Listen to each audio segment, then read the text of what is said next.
This video is sponsored by Bellesa. Hey friends, welcome back to the channel. Today we're going to have that talk.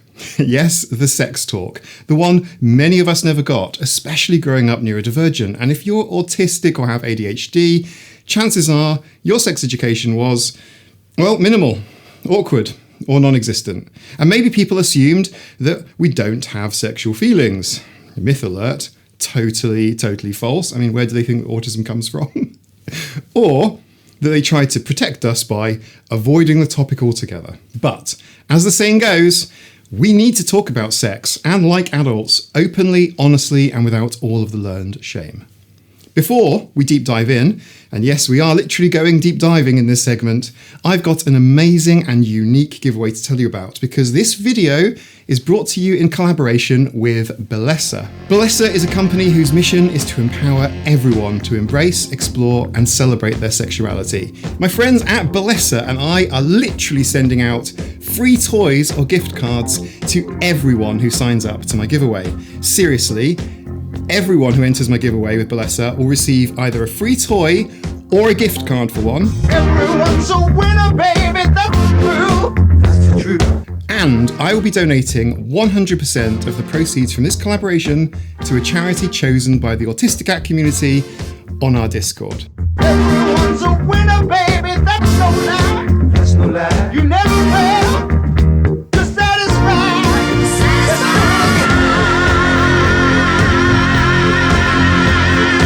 This is the air vibe and this is the thump, but you wouldn't know because the carrying cases are so discreet and unbranded. This one looks like something you could possibly store your sunglasses in, and nobody would know what's inside your special little pastel case. This is the air vibe, which is a dual stimulation vibrator that targets both internally and externally at the same time. It's small, discreet, and powerful. And the first thing that came to my mind was that the case looks just a little bit like a seashell, and talking of the sea, the air vibe is completely waterproof. It's very waterproof. Bellesa say the thump and the air vibe are waterproof. I happen to know where there's some water. I took it diving and ran it on full power throughout, and after just 2 hours of charging in its charging case, it didn't stop. In practical use, the air vibe is hands-free too. I wouldn't have been able to carry it into the sea otherwise because I needed my hands free for other things. It has 2 modes. It vibrates, but it also has what Bellesa call their improved pleasure jet technology. And you can see for yourself how that works in this clip. It's pretty powerful, or not. It's up to you. Each of the vibration and suction speeds can be individually set from 0 to 5, because what's sensory seeking for one person could be avoidant for another, right? And the controls are dead easy to use. 3 buttons on top, and when you're done, you just pop it right back into its case to charge, ready for the next time. This is the thump, so named for its unique thumping feature. And let me tell you, this toy does it all. It vibrates. It provides suction similar to how the air vibe does, but it literally thumps. It has its own little mechanism inside that rhythmically taps, giving the sensation of, well, someone gently drumming their fingers, maybe in just the right spot, depends where you put it. Bellesa also sent over 2 products for people with penises, and that's an amusing alliteration that I never thought I would say. And these are the Ultra Blow and the Power Pump. Now, first, the Power Pump is a modern upgrade to the classic pump with 3 powerful suction modes that help enhance sensitivity and size. The 3 powerful suction modes are accessed via this button here. Let's just say that they gently bring things to attention. As Sabrina Carpenter might say, I'm talking opposite of soft, I'm talking wild thoughts, you got it. There's a smooth, body-safe silicone sleeve for comfort, and the controls are really super simple. Press the power button to alternate between the 3 settings and the circle button to release the vacuum. It is USB charged and easily is the most quiet out of all of the 4 toys here. It even has a lockout travel mode so it won't accidentally turn on in your suitcase. The Ultra Blow is the most high-tech toy of its type, and And it is wild. Apple taught us that ultra means top of the line, and although you won't find this in the Apple store, you can find it on Bellesa Boutique store.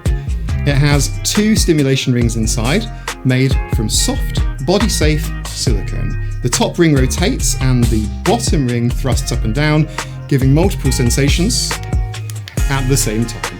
The power button is also the mode selector from modes 1 to 4, and the up and down buttons change the speeds to your own pace. And just like the power pump, its main section is transparent, which is a great idea. It's comforting to know that you're not putting a sensitive body part into an opaque machine. It's also USB chargeable, USB-C port on the front here, very good, and surprisingly quiet given its power. Both toys are splash-proof and can be taken apart for easy cleaning, literally in seconds. Although there is no doubt at all what the Ultra Blow, that's this bad boy, is all about, but from a distance, the power pump is more subtle for those that might like this look a bit better. But on a serious note, I love that Bellesa is a company that truly cares about empowerment and discretion. Their packaging is super plain and unassuming, so your nosy neighbour or family member won't be like, oh my god, what's in the mail? And their mission is all about inclusive, shame-free pleasure, so as an autistic person, that means a lot. They get that everyone, no matter who you are, deserves access to explore what feels good in a safe and ethical way. So, huge thanks to Bellesa for sponsoring this video and this important conversation. Remember, go hit the giveaway link, which is in the description and pinned comment below, because everyone who signs up either gets a free toy or a gift card guaranteed. Don't miss out, literally everyone's a winner in this giveaway. I'm excited for you to treat yourself, you deserve it. Now, let's get back to the sex talk that you came for. Why this video exists, the problem. So, why am I making a sex talk video on YouTube in the first place? Well, let me introduce both myself and the problem. Hey friends, I'm Mike, a late identified autistic adult, and we have a big problem with sex education. In short, it's because most of us neurodivergent folks never got a good one, and that has serious consequences. Society has historically either infantilized autistic people, acting like we're innocent, perpetual little Peter Pans, or hypersexualized us in really weird ways, and neither is helpful or true. This video is aimed at adults, it is for education, it is also PG-13, so don't expect to hear anything particularly salacious. That line is there for the YouTube the YouTube moderators who they're going to demonetize this video, I guess, but we'll see how it goes. My last video, which was on season 3 of Netflix's Love on the Spectrum, and some of the cast members' mothers' new podcast show, has both infantilization and hypersexualization in equal measure.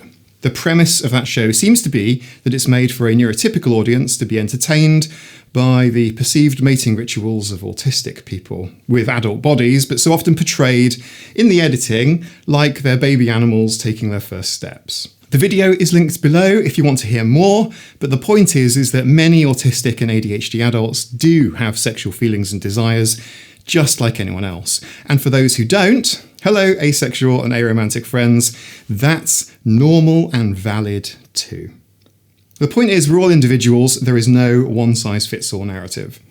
And I see some of you out there thinking, no shit, obvious and uncontroversial statement of the decade, but the academic literature reads really weirdly when it comes to sexuality and autism, or ADHD. You know how unnecessarily pathological the focus of research has been when it comes to stigmatizing autistic traits, such as hand flapping, or toe walking, or rocking, or spinning, or echolalia, or other harmless stims. And you know that an entire industry of teachers, trainers, and therapists has emerged over the last 5 or 6 decades to change that. And it's now a multi-billion-dollar industry in the United States alone, and that's all focused primarily on suppressing autistic traits and characteristics in favour of more standard neurotypical behaviours. When you start adding in things like sexual behaviours to this background, it's often not very nice reading. At best, it comes across as a mild surprise to the researchers that autistic people might self-soothe or stim as sensory stimulation, simply because it feels good, but that's what neurotypicals do, not autistic people. Sarcasm, of course. And then, at worst, autistic people are sometimes framed as having inappropriate desires or experiences. Unfortunately, because of stigma and misunderstanding, a lot of us were left in the dark. Maybe your parents or teachers thought sex was too taboo to discuss with you, or assumed that you wouldn't be sexually active ever. Maybe they worried that talking about it would somehow corrupt your innocence. But keeping us ignorant doesn't protect us. In fact, it does the opposite. And that's because recent research consensus shows that there are real problems and real harms, that there is evidentially a lack of proper sex education in our community, and that disabled and neurodivergent people are disproportionately targeted for sexual violence. Predators count on us not knowing how to speak up or what red flags to watch for. Silence around sex only helps the bad guys, not us. We also know from observational studies looking at groups of autistic and allistic, that's non-autistic people, that autistic groups have much more homosexuality, bisexuality and asexuality, and less heterosexuality than non-autistic peers. Studies into trans and gender non-binary groups looking for autistic traits tend to find the traits in higher proportion than they do in the cisgendered groups. Now, my interpretation of these main findings is that there's a significantly wider set of sexual experiences in the autistic community than there are in the general population. And ironically, we are the ones that are underserved, both culturally and in therapeutic and educational settings. For neurodivergent individuals, something called affective sexual guidance is often missing from our lives. This is the specialised education that goes beyond the basic biological facts of sex and addresses the complex emotional, sensory, and social aspects of sexuality. Unlike typical sex education, affective sexual guidance recognises that sexuality isn't just about the physical act, but includes emotional connections, understanding consent, navigating relationships, and interpreting social cues in romantic contexts. For autistic adults in particular, this kind of guidance often focuses on translating the unwritten social rules of dating and intimacy that neurotypical people might pick up naturally.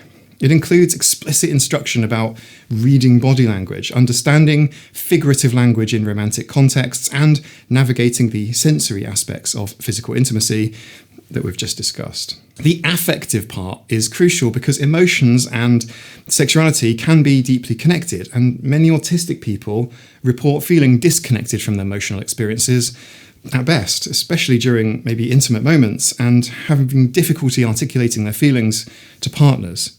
So, good affective sexual guidance helps to bridge the gap by providing clear language and frameworks for discussing emotional needs alongside physical ones. So this is my attempt at affective sex education in a sex-positive way. And sex positivity for me means equipping ourselves with some knowledge and confidence, stuff that I certainly didn't have in my younger adult life, but also getting rid of much of the stress-causing shame that I carried around for so long that I'll probably touch on another time. It means acknowledging that as consenting adults, exploring sexuality can be a healthy, joyful part of life if it's done safely and consensually. And it means affirming bodily autonomy. Your body is yours and you get to decide what to do with it or not to do with it. We've all heard enough shame-based messages. It's absolutely time for something better. So while I'm just here laying out my stall, so to speak, I want to bust a harmful myth up front. The idea that autistic people don't need sexual education or won't understand it, absolute nonsense. In fact, autistic folks may need even more explicit, as in detailed and laid out rather than explicit. And talking of explicit, I'm going to define sex positivity to say that it doesn't mean that everyone must be having lots of sex all of the time. I'm not advocating for throwing all discernment out of the window, like maybe it's the 1960s all over again. It simply means that we approach the topic without judgment and with respect for personal choice. It's about creating an environment where someone can say yes to what they want without feeling guilty, and they can say no to anything that they don't want without feeling broken. Whether you're sexually active or waiting for the right time, you're happily celibate or still figuring it out, or anywhere in between, sex positivity has your back. And many of us ND folks grew up with intense feelings of shame or guilt around sexuality. And although we might have sexual knowledge, one observational study found that the autistic group had sexual head knowledge, but all of that knowledge came from non-social sources. In other words, less reliance on peers and friends for social and romantic learning. And that was absolutely me growing up. I used to study people all of the time, but rarely spent time exchanging social stories with them, even as a younger adult. And I'll be real with you, I needed a video like this one when I was younger. I needed someone to say, hey, it's okay to have these feelings. Here's how to navigate them safely. Instead, I mostly just got awkward silence or just a classic don't get anyone pregnant bye. Not super helpful. So that's why this video exists. We're doing the sex talk now as adults to fill in those gaps, answer the questions that you're afraid to ask, and bust the myths that hold us back. Think of me in this video as your friendly neurodivergent peer who's here to spill the tea. In fact, speaking of tea, we will be talking about the tea consent analogy soon. I'll draw on real research and lived experiences throughout with receipts. Check the citations in the description, and I'll do my best to keep it gently humorous and not too stiff, except when we want things to be the opposite of soft.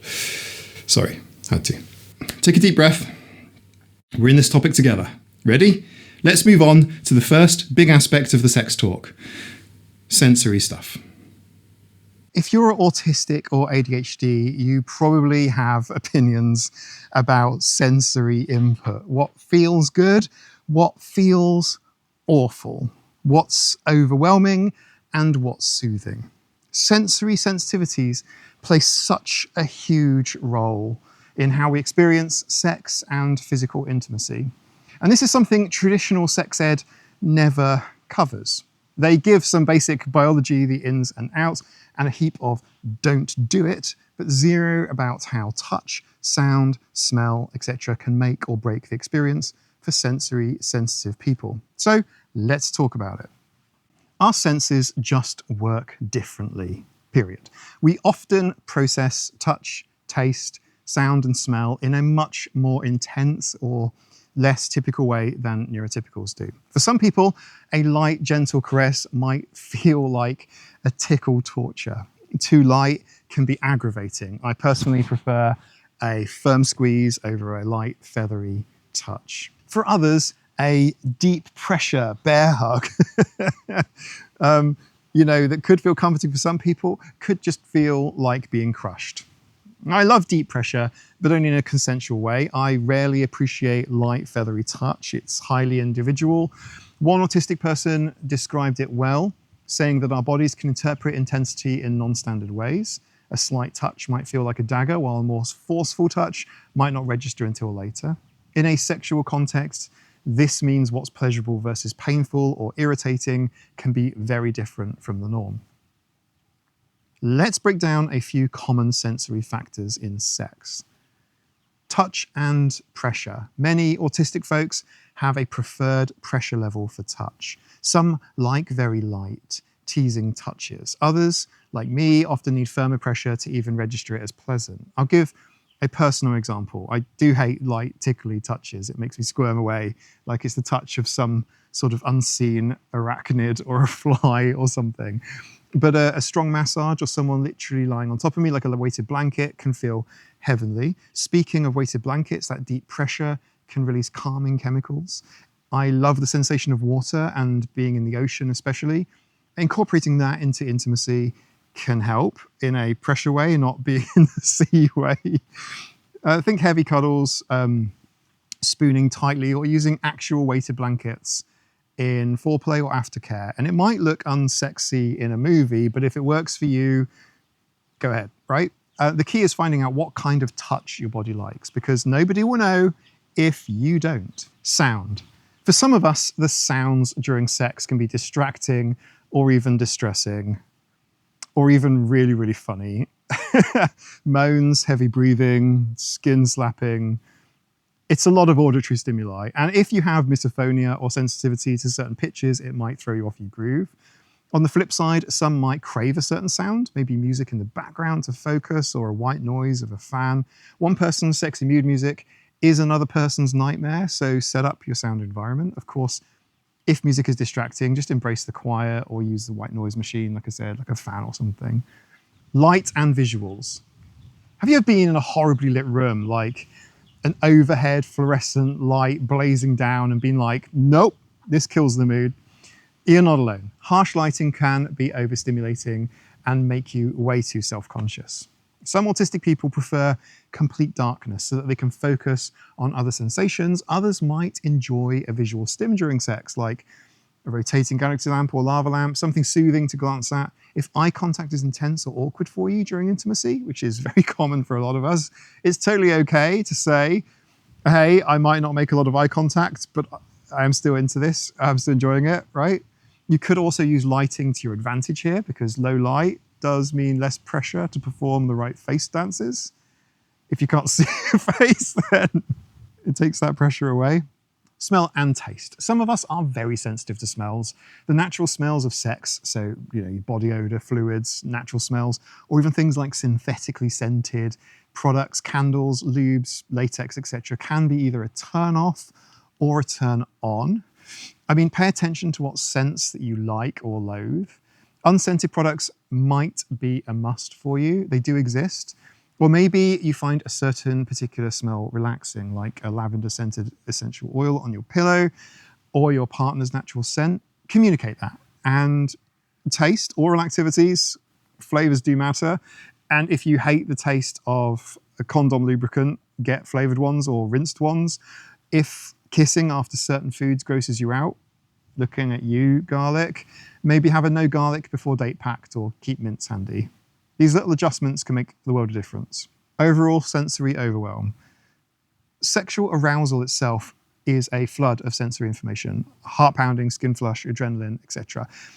It can tip into too much very fast. One thing that happens to autistic people often is delayed processing. You might not realize that you were overloaded or that you actually disliked something until afterwards. So, for example, you might go along with an intimate situation and only hours later your brain goes, actually, I wasn't okay with that. Or that was overwhelming. Thanks, brain. Thanks for telling me now. This information now I don't need. I needed it before. And honestly, the delayed reaction is real. And to help with it, you can actually build in pauses at the time. So it is okay to take breaks during sex. You can literally say, can we pause for a minute? Need to breathe, pop to the bathroom. A caring partner will understand.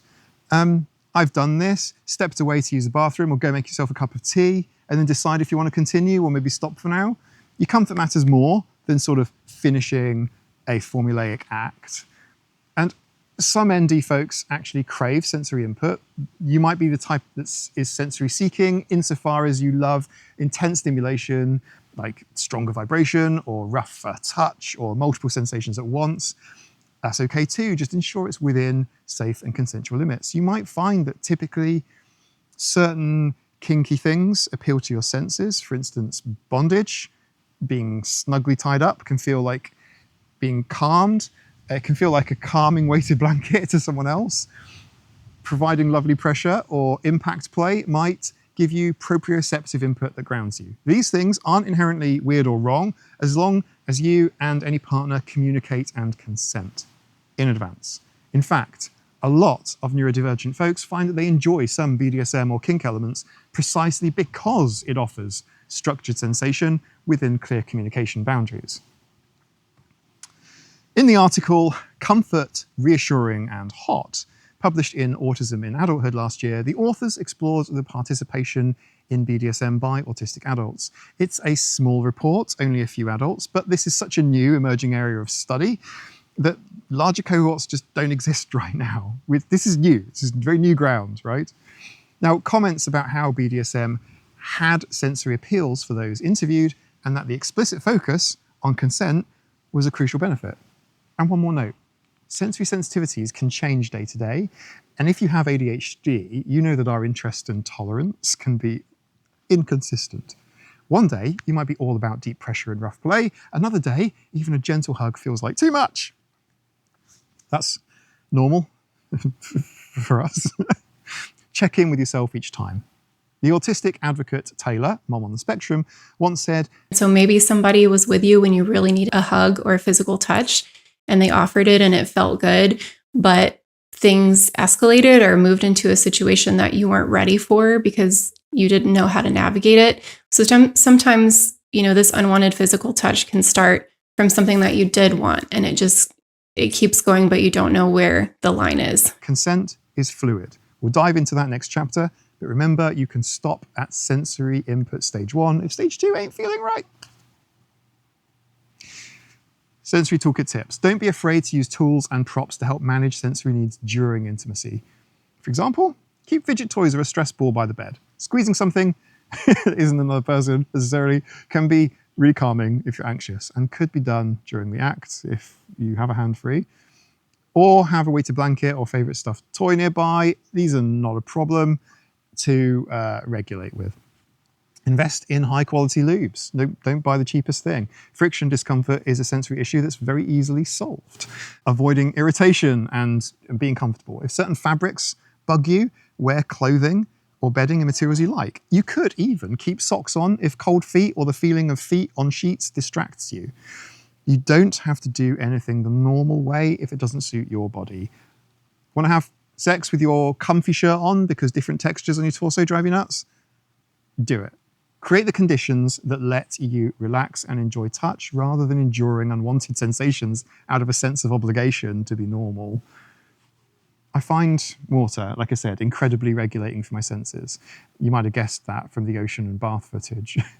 The warmth and buoyancy of a bath or the ocean, or the rhythmic crash of waves, as long as I'm not necessarily being trashed by them onto rocks, can really center me. So think about incorporating water if that's something you enjoy.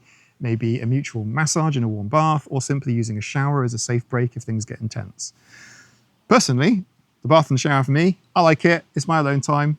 It's where I can drink a cup of tea, listen to a YouTube video. It's where I come up with my video ideas like this one. That happened in the bath. The big takeaway here, sensory compatibility and communication are key. Pay attention to your own sensory responses and share them with your partners at the appropriate time. If you're dating someone who's ND, you could compare notes on what each of you likes or can't stand. If one of you is ND and the other is NT, the NT person might not instinctively know that, say, you need the TV on to cover small noises, or that you hate being kissed on the neck because it's too ticklish. You've got to tell them. It might feel awkward to spell it out. Please squeeze my shoulders harder. Can we use a blanket between us because skin on skin makes me feel itchy right now? But trust me, it's worth it. Good partners won't mind a bit of direction. In fact, many people will find it a relief because they'll be second guessing the whole time themselves as well. Like, oh, thank goodness, now I know how to make you feel good. When your sensory needs are respected, sex can go from stressful to wonderful. There are autistic people who describe intimacy as a beautiful sensory experience once it's tailored to them, the right music, the right touch, maybe a familiar routine that feels safe. And we are going to talk about routines and scripts later, special interests and passions and such. But note that having a predictable structure in how an encounter goes can help you manage sensory expectations.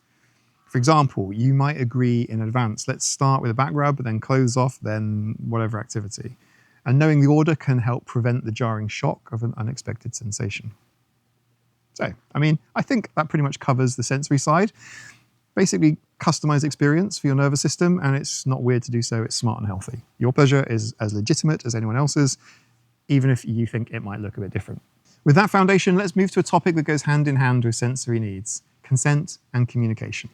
Because none of these adaptations matter if you can't talk about them or if boundaries aren't respected. And for us ND folks, clear communication is both a challenge and a saving grace. So onward to consent land, which for autistic and ADHD folks is a godsend. We love clarity, no guessing games. Remember how I promised a tea analogy? Well, there's a famous explainer from the UK that consent is like offering someone a cup of tea. If they say no to tea, you don't force tea on them. If they wanted tea yesterday, that doesn't mean that they're going to want a cup of tea today. And you certainly don't force them to drink it. It's a fantastic video linked in the description. It's a great, simple analogy. Go watch the YouTube video if you haven't. It's funny and informative.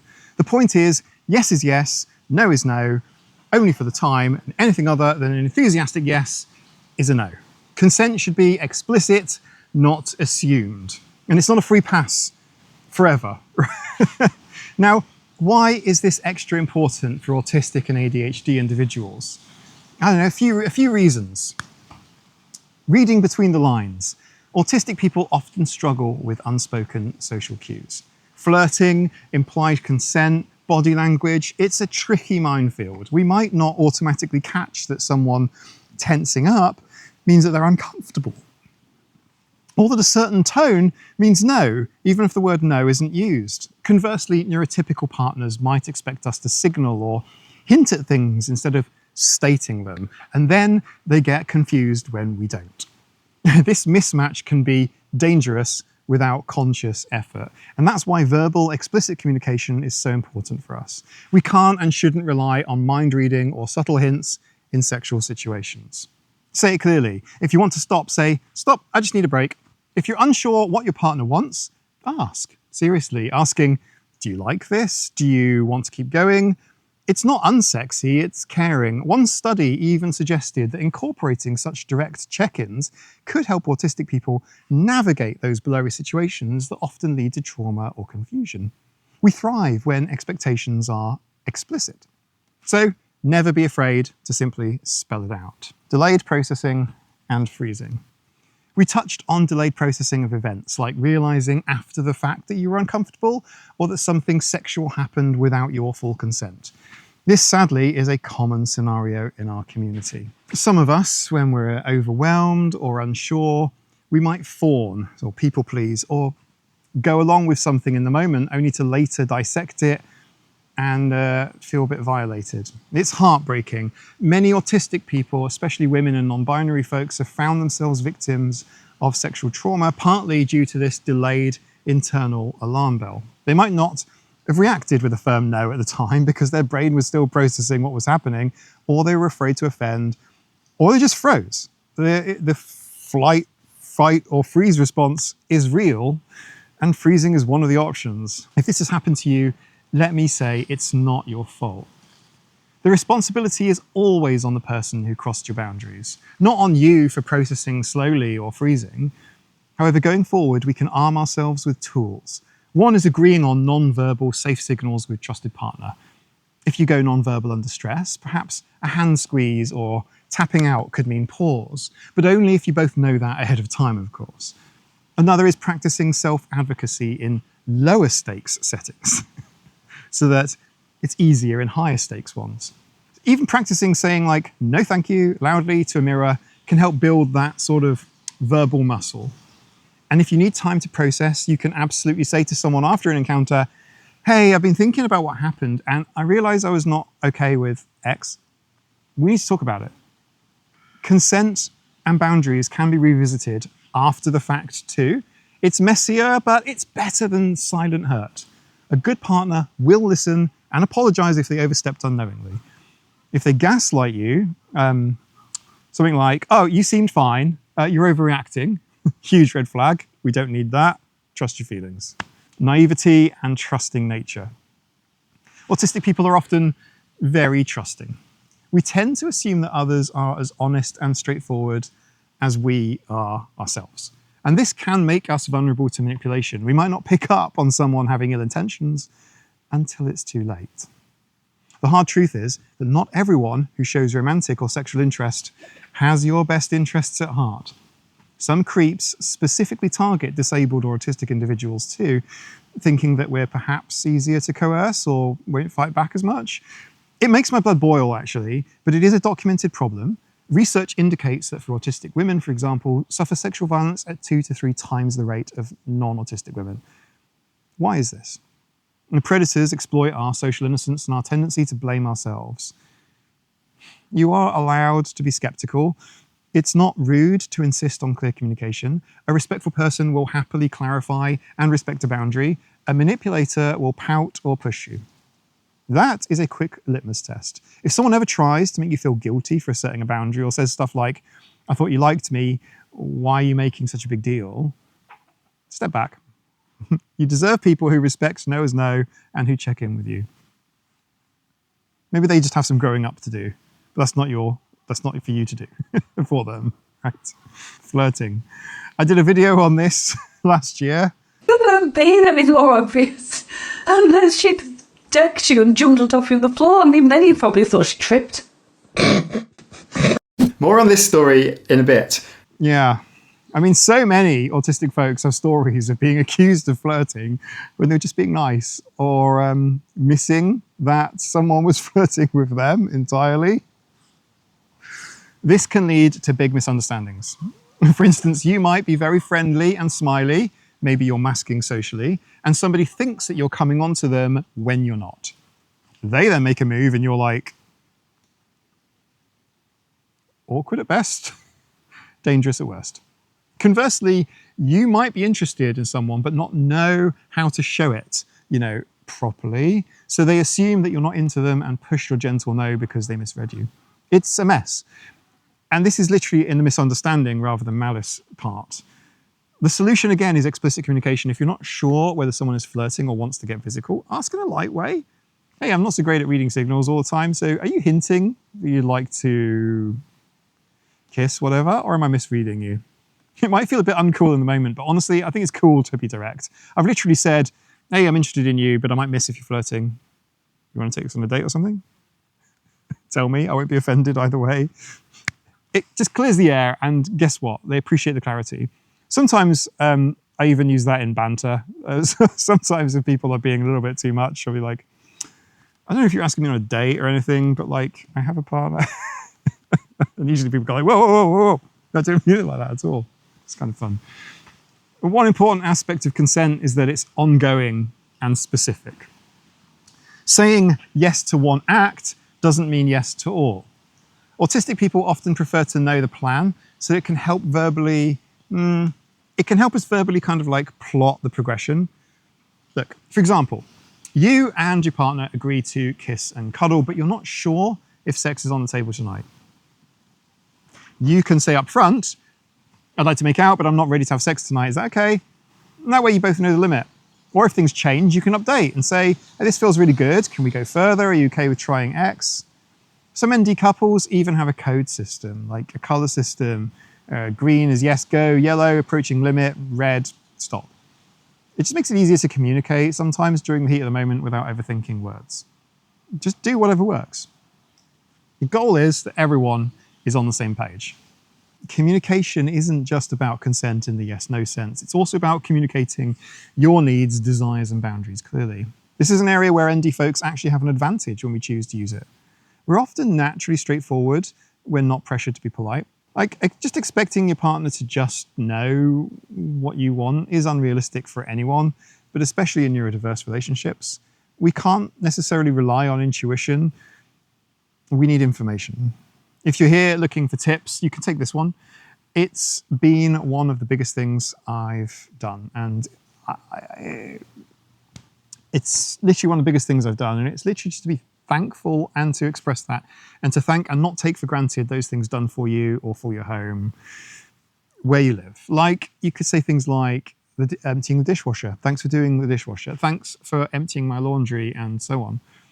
Unappreciated often becomes overlooked, and overlooked often becomes unloved. And it's better to go the other way than that way. For instance, say you're autistic and not big on spontaneous sex due to anxiety. You prefer scheduled intimacy where you can mentally prepare.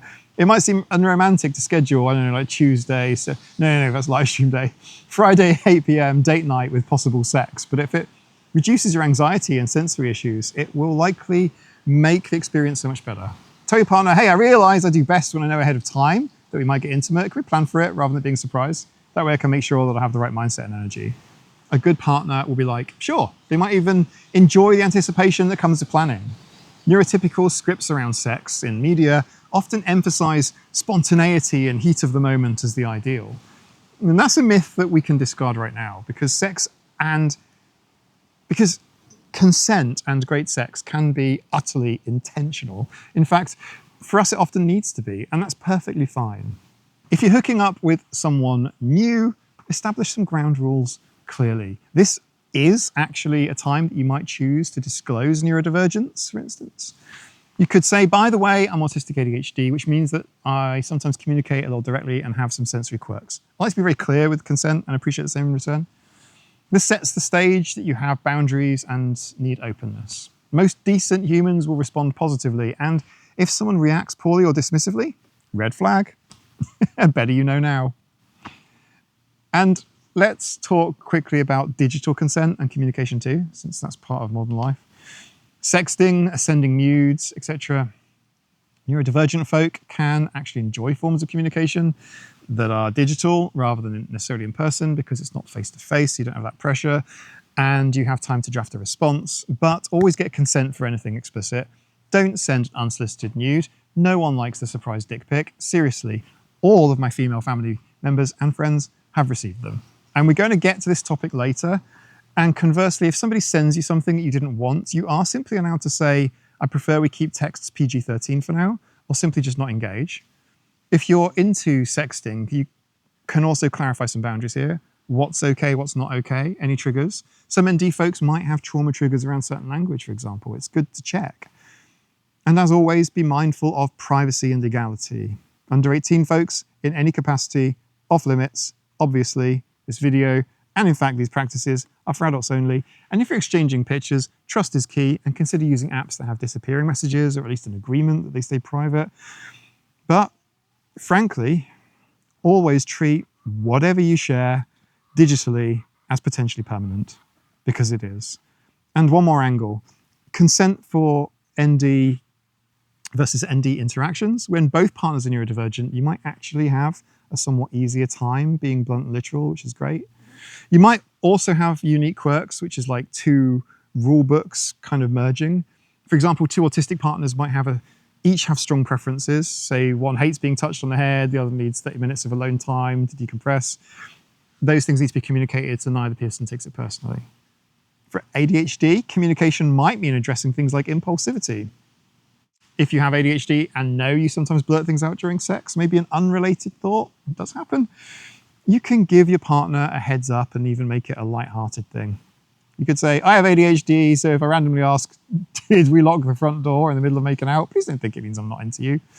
My brain just does that. A gentle refocus or laughing it off is good. Setting expectations can prevent misinterpretation. Similarly, ADHD folks might need to ask for patience if they get distracted or need to take a break. Conversely, if hyperfocus kicks in and you're going at it for a really long time, check that your partner's still on board and not getting worn out. I want to emphasize that saying no or not now is 100% okay, even if you've already started something. Consent is ongoing. You can withdraw it at any time. This is vital to remember, especially for those of us who tend to be people pleasers or have been taught to be nice and not disappoint others. Autistic women, I'm thinking of you in particular, often socialized to comply. But true consent means that you never owe someone sex, even if you're in a relationship or even if you're literally mid-activity. If you become uncomfortable or simply change your mind, you can stop. You don't need a good reason. I don't want to continue is a good reason. A loving partner will accept that without drama. You've heard me say these lines quite a bit in this video. I just feel like drilling it in, pardon the pun. You know what I'm trying to say? And if they don't, that's not a safe situation. And I know this can be harder to execute in practice. In the moment, you might freeze or feel guilty.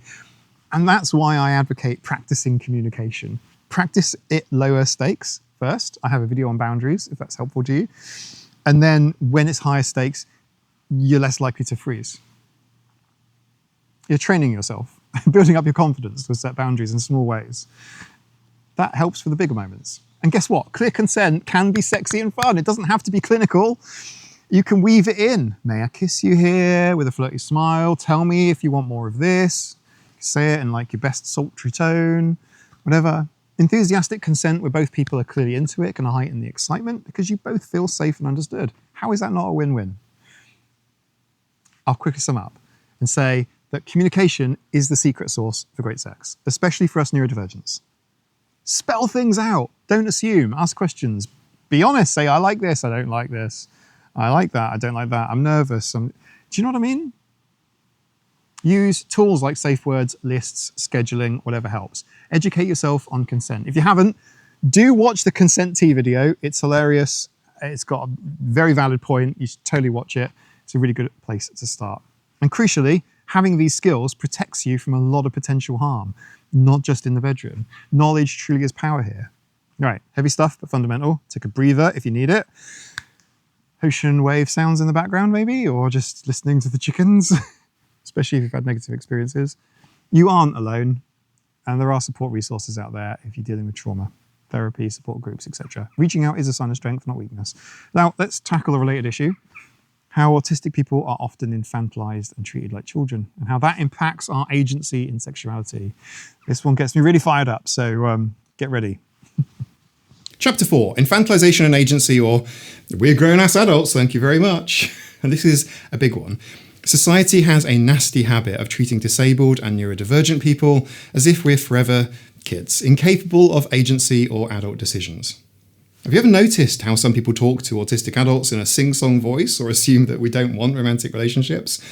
It's really demeaning. It's kind of weird. And when it comes to sex, by the way, this attitude is downright dangerous. Many of us were denied a proper adolescence in terms of dating or sexual exploration. Perhaps overprotective parents or teachers kept us away from situations that might involve romance. I've heard stories of autistic teens not being given the same sex ed classes as others, or their questions being ignored because adults thought it would give them ideas. Newsflash, having ideas is not the problem, not knowing how to handle them is. Every human with a body going through puberty will have feelings and curiosities. Pretending autistic youth are exempt is just pure fantasy. It actually leaves us more vulnerable. As an example, people assuming that you don't understand innuendo means that they might then avoid the topic altogether. Or, if you have comparably higher support needs, caregivers might literally block you from romantic opportunities, not allowing you private time with peers, for example. Some autistic adults in care homes have reported that staff treat any sign of sexuality as a problem behaviour to be quashed. And that's heartbreaking. Everyone deserves dignity and the right to sexual expression within consensual legal limits, always. It's a disclaimer I'm not going to be able to add to every time I say it, but you know what I mean. And to be clear, I'm not talking about minors or anyone who literally can't consent. I'm talking about grown autistic adults who might need assistance in daily life, but still have feelings and a right to love and pleasure. There's a fine line that caregivers must walk between protecting abuse and over-restricting personal freedom, but too often the default is restriction. Even the comparatively lower support needs autistic adults face subtler infantilization. How many times have you heard something like, "Oh, I never thought people with Asperger's or autism are interested in dating," or "It's so cute that you have a boyfriend-girlfriend." Cute. Ouch. It's as if it's surprising that we can be loving partners. Autistic people can be wonderful partners and parents if we choose that path. We experience love, attraction, heartbreak, the full spectrum, pardon the pun. The study I mentioned earlier explicitly pointed out that it was a wrong assumption for years that autistic people are uninterested in sexual or romantic relationships. The data shows that the majority of autistic adults do engage in sexual activity. It's around 70 to 76%, which is slightly lower than neurotypicals, but still a majority. And those who don't are often abstaining by choice or circumstance, not because of some inherent childishness. Our agency, meaning our capacity to make decisions and assert our will, sometimes gets undermined from childhood. Autistic kids often are put in intensive therapies or rigid routines where they aren't given bodily autonomy, like being forced to hug relatives or compelled to comply with adult requests constantly. They learn that their no won't be respected. This is a huge issue when it comes to later life and consent. If you were raised to be 100% compliant to authority and not allowed to set boundaries, predators can sniff that out. It's why compliance-based ABA is abusive, and a story for another day. But teaching and enforcing compliance is not the way. It's why so many experts now emphasize teaching consent and boundaries from a young age. Like letting an autistic child choose if they want to hug and teaching them that their body, their choice. If you missed out on that lesson growing up, it's not too late to internalize it now. You're allowed to say no, you're allowed to say yes. You have the right to make decisions about your body and relationships, even if you need support in other areas of life. This still applies. Having a disability or neurodivergence does not erase any of your basic human rights. Let me address my autistic peers directly for a moment. If anyone in your life treats you like you're too innocent or incapable of having a sex life, they are wrong. They could be coming from a place of misguided care, but it's paternalistic. To borrow from transactional analysis, which is a topic that I've covered earlier on my channel, this is their controlling parent ego state communicating with your helpless child. You might have to gently educate them as one adult to another. For example, some parents struggle with the idea of their autistic adult child being sexual, so they avoid the topic. If you're comfortable, You could bring it up. Hey, Mum, Dad, I appreciate you looking out for me, but I need you to know that I do have or want a sex life and I've got it under control. If I have any questions or need help, I'll ask, but I need my privacy and respect as an adult. Hey, it's easy for me now in a room on my own with a camera, but this can be an awkward conversation. But establishing that boundary, it's so important. Sometimes parents just need a reminder that you're not 12 anymore. Someone needs to tell the mothers of some famous autistic cast members from Love on the Spectrum, actually. Exactly this. In care settings or group homes, pushing for your agency might involve enlisting an advocate or social worker. For instance, if you're in a program that has strict no dating rules, you can question that. Some programs have outdated rules trying to prevent problems, but end up violating clients' rights. There are disability rights groups that specifically fight for the sexual rights of disabled individuals. Look into those if you need backup. Shout out to organisations like ASAN, the Autism Self-Advocacy Network, which often addresses issues like this. Another angle on infantilization are people not believing us about our own experiences. Do you remember Cassandra Syndrome? Well, it typically refers to when an autistic person's spouse feels that their concerns are unheard. A lot of Am I the Arsehole posts are like this. But I'd also say that it also applies when autistic people report abuse and are not believed. For example, an autistic woman might report a sexual assault and authorities might doubt her credibility or assume that she's confused. This is a very real and serious problem, and it's why some advocate that law enforcement and support services get training on autism so that they don't dismiss our testimonies. If you ever find yourself in a situation where you need to report something, consider bringing an advocate, someone who understands autism, to help ensure that you're taken seriously. And it's sad I have to say that, but it's very true. We do still sadly have to fight to have our voices respected sometimes. And on the flip side of infantilization is another stereotype that autistic people, especially men, are potential predators because autistic men don't understand social rules. Let me be clear. Most autistic people are not predators and are in fact more likely to be victims than perpetrators of sexual violence. The myth that autistic folks can't understand consent and therefore might assault someone is largely unfounded and rooted in ableism. Yes, social cue difficulties might mean an autistic person could miss subtle signals, but that's why explicit communication, as I keep saying, is so important. And anyone, ND or not, can learn the rules of consent. Being autistic is never an excuse to harm someone, and conversely, being autistic doesn't make you more likely to harm someone if you are taught properly. The truth is, the vast majority of us are deeply empathic and respectful, and sometimes even too much to the point that we neglect our own needs. The autistic predator trope is not supported by data. If anything, studies indicate that we have fewer sexual partners on average and tend to be rule followers. It's important to debunk that because the myth just contributes to infantilization too. Better keep them separate, they might do something inappropriate. Agency means that you have choice. So if you are sexually active or not, embrace your agency. You get to choose safer sex practices, like insisting on condoms or barriers, please do. ND people aren't magically protected from STIs or pregnancy. We need to take precautions just like anyone else. One of the largest studies into the sexual health of autistic adults from Cambridge University interestingly found that autistic folks had similar rates of STIs as the general population, showing that we are out there having sex and managing okay, but we are also less likely to report sexual activity, and we're also less likely to report sexual orientation. In fact, that study had some really interesting LGBTQIA+ results too, which we'll get to, but I'm getting sidetracked. You get to choose your partners. Don't let scarcity mindset push you into accepting someone that shows interest if they're not right for you. And you get to choose to not have sex too. Being neurodivergent doesn't mean you owe someone access to you because they put up with your quirks. And I have heard of awful situations where an autistic person stayed with a toxic partner thinking that no one else would want them. Never tolerate disrespect or abuse. You do deserve better. Also, if you identify as LGBTQ+, or on the asexual spectrum, that's part of your agency and identity, which leads perfectly into the next chapter. And on LGBTQIA+ and asexual spectrum overlaps. And often people try to invalidate trans and queer autistic folks by saying, oh, they're just copying a trend. Seriously, that is a myth that exists. A lot of people believe it. And don't let anyone tell you that your orientation or gender identity isn't real.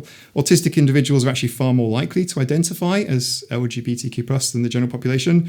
We will get to the stats. But my point in this chapter is that you have the right to explore and assert your sexual self, whatever that may be, and be treated as an adult while doing so. If you've been treated as a child in this arena, I'm sorry. That shouldn't have been that way. Part of reclaiming your agency might be educating those around you, seeking out autistic-friendly sex education materials, like this video, hopefully, and finding communities of other ND adults to share experiences with. I can't overstate how helpful it is to hear from others who navigated dating or marriage, relationships, whatever, as autistic people. It makes you feel seen and gives practical tips. So don't isolate yourself. There are forums, social media groups where you can connect to people who get it. In fact, nothing about us without us should also extend to the conversation about our sex lives too. Because we are the ultimate authority on our own bodies and feelings. And now, even if you need guidance and advice, you get to take the lead in your story. Anyone treating you otherwise just needs to catch up or get out of the way. Anyway, look, let's move on to a really interesting topic that often doesn't get talked about in tandem with neurodiversity. The intersections of being ND with being queer or on the asexual or aromantic spectrum. Spoiler alert, there is quite a lot of overlap. Before we hit LGBTQIA+, I want to specifically address ADHD and sexuality, since many of us are either autistic with ADHD or ADHD on its own. ADHDers and or ADHDers, I see you. Our brains are a whirlwind, and that can impact sex in a number of unique ways. In fact, you could almost do a whole video on ADHD and sex alone, but I'll cover some key points here.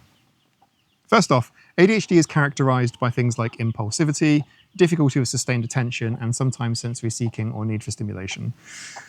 So how does that play out in the bedroom or wherever you get frisky? Impulsivity and risk. Some ADHD folks have higher impulsivity, which might lead to delving into sexual situations quickly or not thinking through the consequences in the heat of the moment. Studies have found that ADHD can correlate with certain risky sexual behaviors, like not using protection or having sex with strangers on a whim, especially in those whose ADHD comes with emotional dysregulation. For example, an impulsive decision driven by a surge of emotion or hyperfocus on a person could override the planning part of the brain that says, hey, maybe get a condom, or maybe don't hook up with that sketchy Tinder match at 3 a.m. This is where it's vital to create habits and safety plans for yourself before you're in those scenarios. If you know impulsivity is a thing, perhaps avoid substances like alcohol in sexual contexts, because that can lower inhibition further and double the risky impulse. Awareness is half the battle.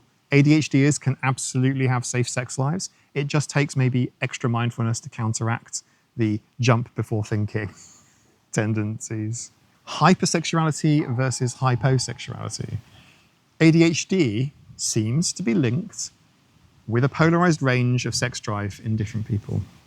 Some experience hypersexuality, a very high libido or frequent sexual thoughts. This could be partly because of dopamine seeking being an ADHD hallmark. And sex and masturbation provides a nice dopamine hit. In fact, an online survey found adults with ADHD reported significantly more hypersexual behaviors on average than those without ADHD. And this is especially true for ADHD women in that study, where hypersexual behavior was tied to emotional impulsivity.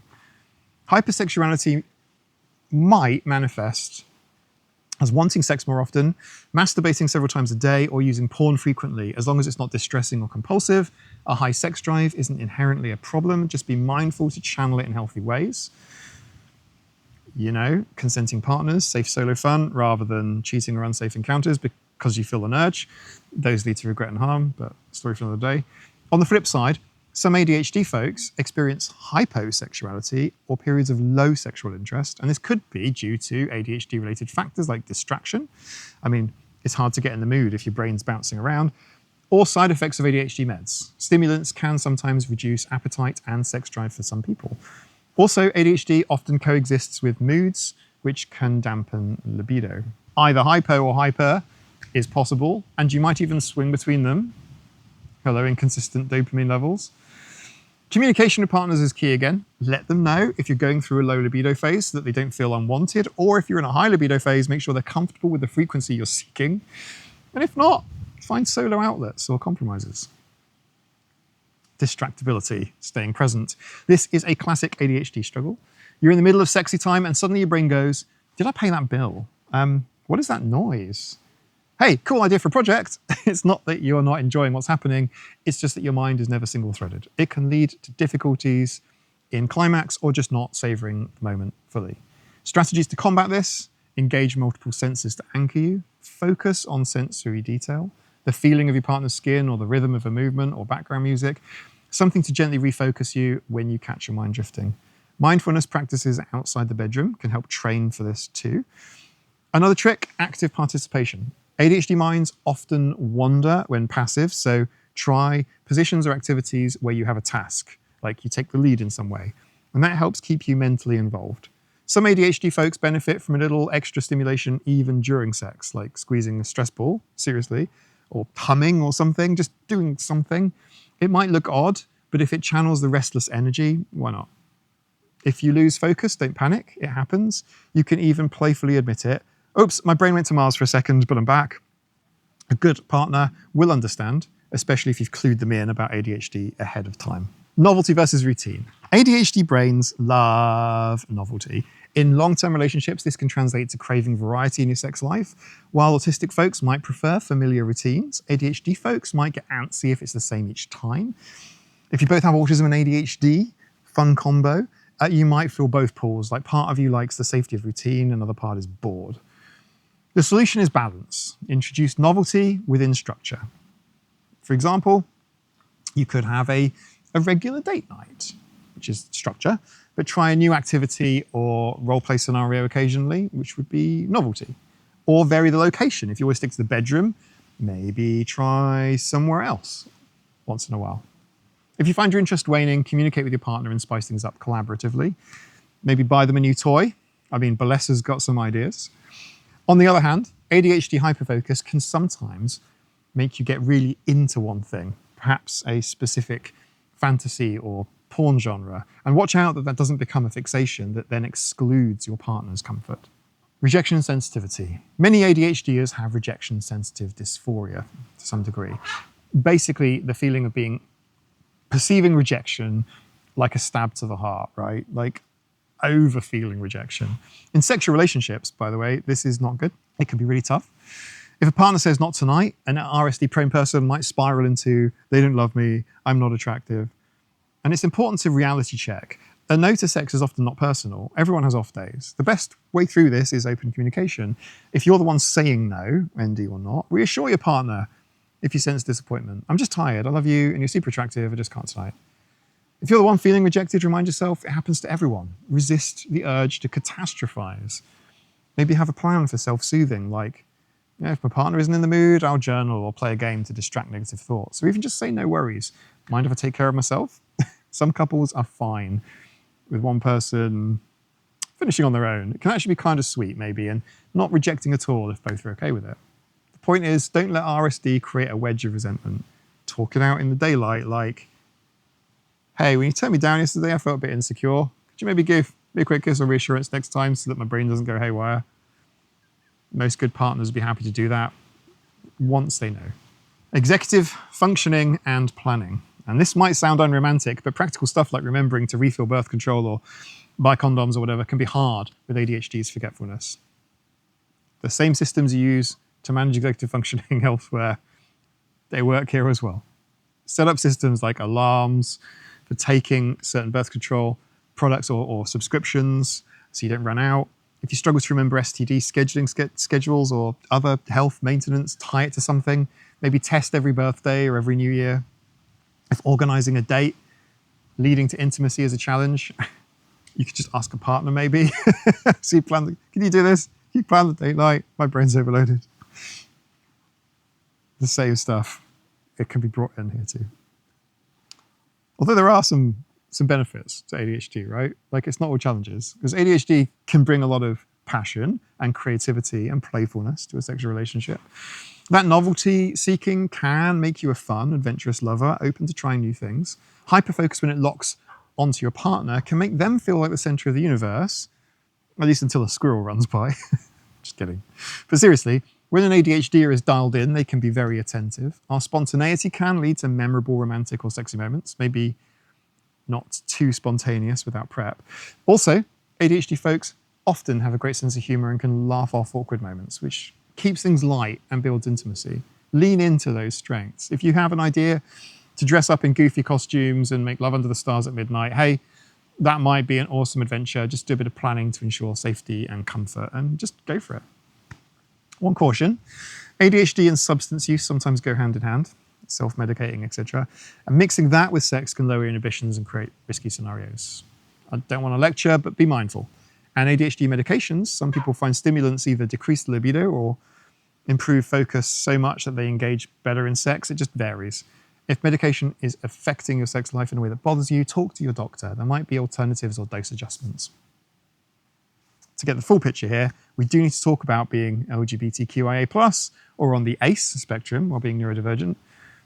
This was actually the one parting question I left with my diagnostician, the clinical psychologist who interviewed me over 3 sessions, like literally right at the end. Any other questions? Yes. Because it was literally something that confused the hell out of me at the time. And it still does. But I've got some updated data that I can share with you in case you have the same question as me and it helps. Let's do that. LGBTQIA+ and asexual spectrum overlaps. Chapter 6. Welcome to Chapter 6. This one is near and dear to my heart, as I'm sure it is for many. You might have already noticed or heard that there is a significant overlap between neurodiversity and queer identities. Autistic people are far more likely than the general population to identify as LGBTQ+ in sexual orientation, and also more likely to identify as gender diverse, that's trans, non-binary, etc. We're also more likely to be asexual. How do we know this? Quick stats. A large 2021 study by the Autism Research Centre, which in Cambridge, that's the one Simon Baron-Cohen works at, found that autistic adults were about 8 times more likely to identify as asexual or other orientation than non-autistic peers. 8 times, 8.1, I think it was. And autistic males were 3.5 times more likely to identify as bisexual compared to non-autistic males, while autistic females were 3 times more likely to identify as lesbian compared to non-autistic females. Moreover, autistic females in that study were generally less likely to identify as heterosexual at all. So when I say there's an overlap, I mean a big overlap. Another researcher from that group, Elizabeth Weir, emphasized that understanding these intersectional identities is key to supporting autistic individuals. For example, making sure sexual education and healthcare are inclusive of all orientations and genders. Yeah, that seems reasonable, doesn't it? Why is there such an overlap? Well, there are a few hypotheses. One is that autistic people, being less driven by social norms, might feel a bit more free, consciously or not, to explore outside heteronormative expectations. We might not fit the mold in other ways, so why pretend to be something that we're not in our sexuality as well? Another idea is that our brains, being wired differently, could influence how we experience attraction and gender internally. It might be that the neurodivergent brain has less of whatever filtering or social conditioning that would suppress or closet those feelings. Interesting stuff and still being studied, but for our purpose, let's talk lived experience. If you're autistic and queer, you face a metaphorical double rainbow of complexity. You might have discovered your orientation later than some, or earlier. It varies.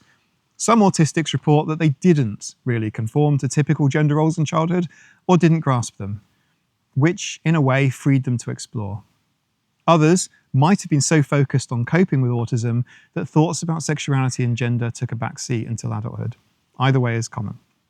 The good news is there's a growing community of autistic LGBTQIA+ folks sharing stories and support. You are not alone in that intersection. A common story I hear since being on YouTube is an autistic person comes out as gay, bi, trans, and someone, sometimes even a professional parent, says, "Are you sure you're not just copying what you've seen or read? Maybe you don't really feel that, you're just confused." And this line really bores my blood. It goes back to infantilization and also misunderstanding of autism, yet alone gender identities, sexual orientations, gender identities. Yes, autistic people can sometimes echo, locate socially, or mimic to fit in a bit, but it's not like that. Autistic people aren't just confused about being gay or trans. We can know our orientation and identity just as validly as anyone else. In fact, because we often reflect deeply on who we are, Hello, lifelong introspection and feeling different. Once we find a label that resonates, we usually mean it. You could say, actually, this is a well-considered part of myself. My neurodiversity doesn't make me incapable of understanding my own orientation. Sometimes sharing the stats, for instance, from the 2021 Cambridge study, can also educate them. Like, actually, autistic people are statistically more likely to be queer, so it's not surprising that I am too. Let's talk asexuality in the spectrum. Asexual, often abbreviated ACE, means not experiencing sexual attraction or experiencing it very minimally. Demisexual, Demi, is often described as only experiencing sexual attraction after a strong emotional bond is formed. No instant attraction to strangers, only following an emotional bond. This is the area that I broadly sit in, although I've never felt that that label has been necessary for me in this regard. Your mileage may differ. Grey ace is somewhere in between. These identities are recognised as part of the broader queer community. The A in LGBTQIA stands for asexual, aero, and agender, not ally. And autistics have a strong presence in the ace community. That Cambridge study again, 8 times more likely to identify as ace. Why might that be? I mean, some theories, perhaps autistic sensory issues or social anxiety dampen pure physical lust and heighten the need for trust and relaxation first, which kind of what demisexuality is about. Or maybe our reward systems are tuned such that interpersonal attraction isn't as frequent. It could be a protective adaptation. Some of us may unconsciously suppress sexual attraction because it's overwhelming or because we fear rejection. But if you find you just rarely experience sexual desire, you could indeed be on the ace spectrum, and that's absolutely okay. Ace autistics often flourish once they realize that about themselves, like, oh, I'm not broken or prudish, I'm just ace. They often then seek out relationships that match their level of desire. Some aces have romantic relationships with little or no sex, or maybe compromise to have maybe occasional sex. There is also the concept of aromantic, little to no romantic attraction, which can coincide with asexual or not. For neurodivergent folks, there's an added layer. We often don't play by typical dating rules, which might actually allow for more fluid relationship structures. I know ND people who find they prefer polyamory, multiple consensual partners, or non-traditional setups because it fits their neurodivergent lifestyle better. For instance, poly can allow you to get different needs met by different people, which can be good if one person can't be your everything socially, something that can stress some autistic monogamous relationships. Alternatively, some autistics prefer deep connections to one person and that's it, monogamy or even celibate companionship. The point is, being ND might incline you to design relationships outside of the mainstream mold, and that's fine. Just make sure all involved are on board and communicate. We keep coming back to the word communication. I wonder how many times I've used it in this video. And let's not forget trans and gender diverse autistics.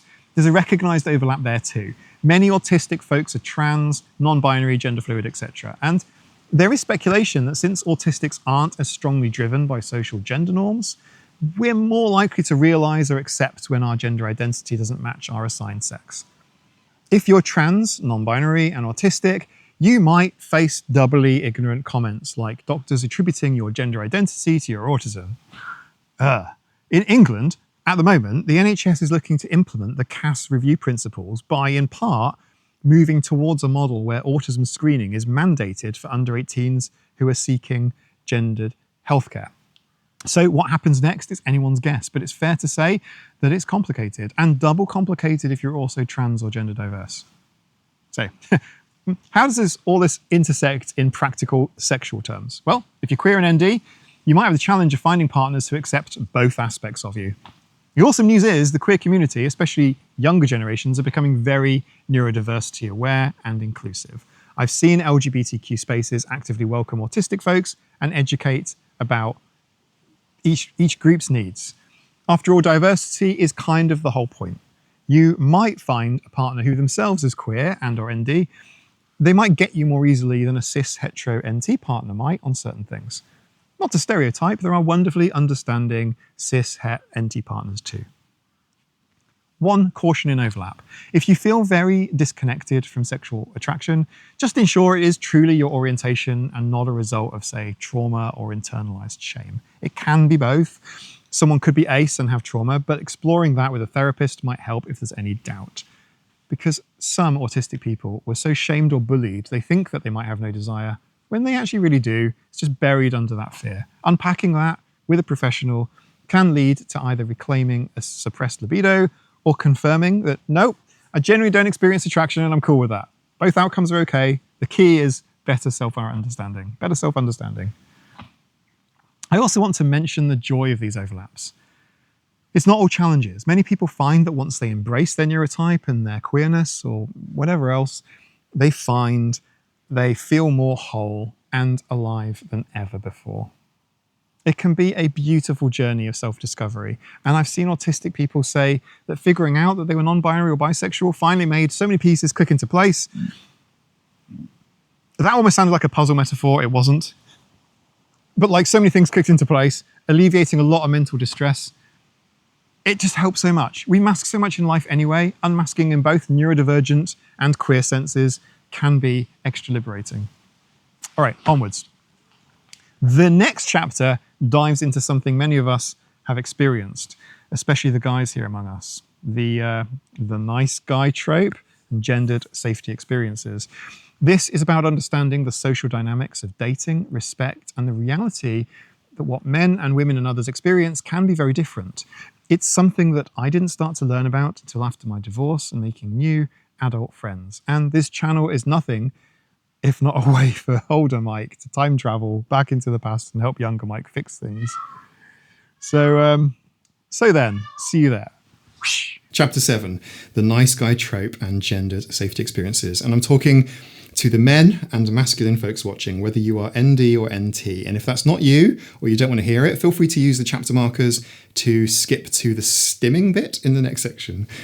And, okay, so have you ever called yourself a nice guy? I mean, I certainly have. And who is a nice guy, really? Well, he's the dude that believes that he's respectful on the surface and not an obvious jerk, that obviously, why is he being overlooked? He deserves the attention or romantic attention from women. And you might not have thought of it like that, but if you've ever said, girls don't like nice guys, they only want bad boys, I'm a true gentleman, or you've ever said or believed that you've been friend-zoned, well, this is for you.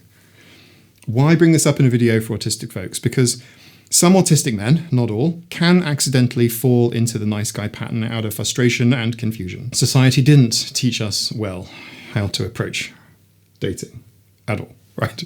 Some may have faced repeated rejections or seen women choose more socially confident guys over them, and then they become resentful. They start thinking, I'm a good guy, I would never hurt a woman, I have feelings for this girl, why does she ignore me? Go out with some other dude, it's not fair, whatever. And I get why one would feel that way. Dating can be painful and confusing, but it's a slippery slope. No one owes you affection or sex because you're nice to them. Being a decent human is the baseline, not currency to trade for intimacy. Autistic men might struggle to read signals, as we covered, so they might misinterpret friendliness as flirtation, or they might not realise when a woman is uncomfortable. They may also have been bullied or lonely, so a rejection hits that much harder, feeding into that I'm always the one left out feeling. And believe me, I empathise with that hurt, but it should never morph into misogyny or viewing women as this monolithic block who all want the same bad thing. We must avoid going down any incelish rabbit holes. Those communities prey on vulnerable guys who feel left out, filling their heads with warped ideas like women are all shallow or that the guy has a right to sex. It's a modern day social media poison. So what's the antidote? Empathy and education. The reality is most women and feminine presenting people navigate a world full of potential threats that us guys rarely experience. And by and large, every woman I know, literally every single one, including all of my female friends, has some story of unwanted sexual attention, harassment, or even assault. It could be catcalling on the street, a creepy message online, a date that wouldn't take no for an answer, or worse. This starts often in their teens, if not earlier. They grow up having to be on guard, and that turns you into a wary person.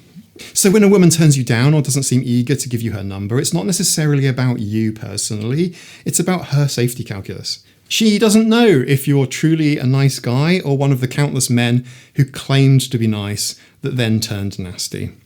Many women have learned to spot subtle warning signs or just play it safe. For example, an autistic male might think, I'm nice, I complimented her, why is she cold and rude to me? But maybe he complimented her a bit too intensely or followed her when she tried to leave, and that set off her internal alarm, rightfully. Or maybe she's had trauma and just isn't comfortable engaging. It could be a million things, actually. You won't know. The key is to not take rejection as an attack and certainly not respond with anger or persistence. And that only proves them right, if you do, that they were right to be cautious. Instead, be genuinely respectful, accept the no gracefully, and leave her be. That is being a good person. I had to learn about these female experiences more explicitly because, to be honest, as a guy, I was oblivious to how constant the fear and reality of harassment is for women. But hearing female friends and family share stories was eye-opening for me. And this only happened to me in my 30s. My close female friends are not autistic, but many autistic women, by the way, are at a significantly higher risk for sexual violence, which I mentioned earlier. And some autistic men inadvertently contribute to uncomfortable situations, not out of malice, but ignorance, like not recognizing that they're coming on too strong or not backing off when someone is showing disinterest non-verbally. The fix for that is, again, direct communication and education on social cues. Ask trusted female friends for feedback if you have them.